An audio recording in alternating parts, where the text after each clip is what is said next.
the trademark function, that's what you need for dilution. No niche fame market. This was one of the things we got rid of, and one of the initial problems with dilution in the Mosley case.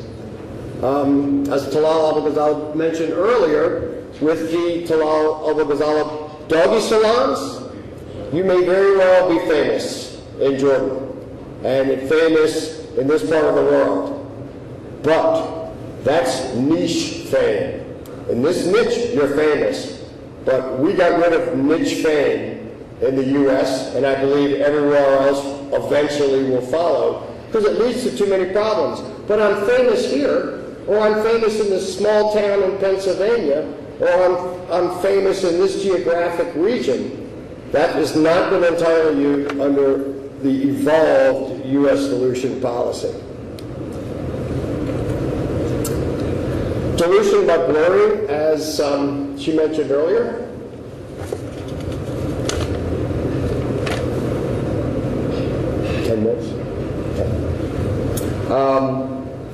There's two types of blurring. Dilution by blurring is where a famous mark, again, we're starting here with the conclusion that the mark has been shown famous. Famous mark is diminished or tarnished. They're the two types of dilution. Blurring, it blurs the ability of its likelihood of becoming distinctive. For example, Kodak shoes. Kodak's not a shoe market, but Kodak could stop anybody from using Kodak for shoes, for example, because it diminishes the strength. It would be a third-party, unenforced use that a plaintiff could throw back at a court and say, hey, here's Kodak for shoes. How can they be so famous and entitled to this extraordinary protection if there's Kodak shoes out there? Or Sunkist shaving cream. Sunkist is a client of mine. I have unique experience with Sunkist and dilution issues. It's a coin term. Does it have a connotation of their fruit is kissed by the sun? Yeah. But that doesn't change the fact that it is distinctive. It's coin. It had no meaning till they gave it a meaning. They have used and promoted it significantly around the world to such an extent it's entitled to dilution protection. Tarnishment affects the unsavory or unflattering associations, and examples are Sunkist for a topless bar. Sunkist obviously is not in the topless bar entertainment field, but could they win this case without dilution? Think about it. What can the owner of a famous brand worldwide do without dilution in the United States if somebody wanted to open a Sunkist topless bar? Nothing. Nothing. Likelihood of confusion. Take the standards I gave you earlier, weigh them. The only one they got is long use and what we got, unrelated goods. Maybe people attending topless bars might buy fruit, but that doesn't mean they're related consumers. Certainly the channels of trade are different, etc. Kleenex condoms.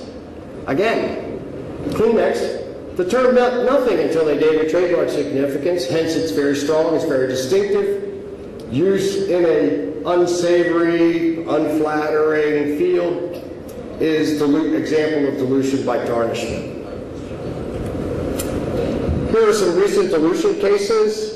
Panda was a trademark for automobiles. This case is significant because while they showed fame, no cause of action for famous unregistered marks in the U.S., period. If you have a famous mark around the world and you don't have a U.S. registration, you're not getting dilution protection at the trademark office. The other red meat borders some of the cases that Martha was talking about as comparative. There's the National Pork Association in the United States has that. Somebody wanted to use, they promote pig growing and slaughtering and selling, etc. Somebody wanted to use the other red meat for lobster. Is it parody? Yeah. Are they likely to be confused? No. But because the court held that this mark was famous, they were entitled to analysis. This case here has a very good analysis by the judge going step by step through all the factors I mentioned to give additional insights on dilution. Coach, and I put this one in here from my friend Radab. Most of the women in here know what Coach leather goods are. Probably the men do as well, especially if they're married. Coach was a registered mark. By many people, we would say it's famous. Somebody wanted to register it for a teaching service to help to tutor students into taking tests. Coach is suggestive of that. Never could they prove likelihood of confusion. Never could they prove false association. So did they prevail in dilution? No. Dilution, Coach, while many people would disagree with whether it's famous, because of that unique and unmistakably must point to one thing, one person, where the term in essence becomes the organization.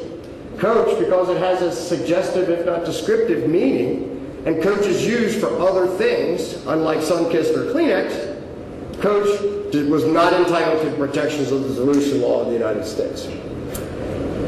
This case here, Coach and Toro for lawn tractors, both cases, as well as this NASDAQ case, they all have very good analysis of what you need for dilution in the United States. Famous marks versus infringement that we talked about earlier. These are just some of the provisions that I'll include. All famous marks are well known, but all well-known marks are not famous. That's Kevin's little bit of wisdom to take with you.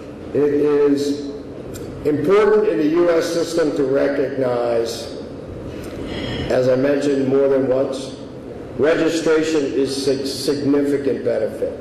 It is so cost effective that it is, to my mind, unbelievable that the U.S. registration docket doesn't have twice as many cases because of the benefits you get. With the registration, you get protections of well-known marks as well as dilution marks at the examination level. You save time, money, and expenses. I will leave you with that. I'm happy to answer any other questions. I'll be here for 2 more days. I'll be happy to entertain any questions at that time as well. I traveled 9,000 or more miles to get here. I hope I shed some information or made it enlightening or help anybody understand the U.S. practice and the U.S. procedures as it relates to registration and enforcement for both well-known marks and famous marks. Thank you very much.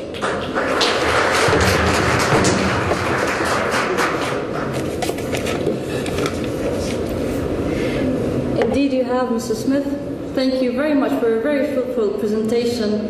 Unfortunately, due to time constraints, we will not be able to have any questions for today. But should you have any burning questions, please make sure to share them tomorrow with Mr. Smith, who will be joining us tomorrow as well. Or you can actually share the questions via email with Mr. Smith. So allow me to conclude today by thanking our sponsors again, and by thanking our esteemed guests and speakers, and you, our colleagues and friends, for being here and sharing with us this celebration and providing us with your feedback and support. Please make sure to check the official page for this conference on asip.org website to get a copy of the presentations. All presentations are provided online for your convenience. Have a great rest of the day, and see you tomorrow at 9 a.m. inshallah, where we will continue with the presentations by taking a deeper look at the enforcement of intellectual property rights, and in particular well-known trademarks. Thank you very much and have a great day.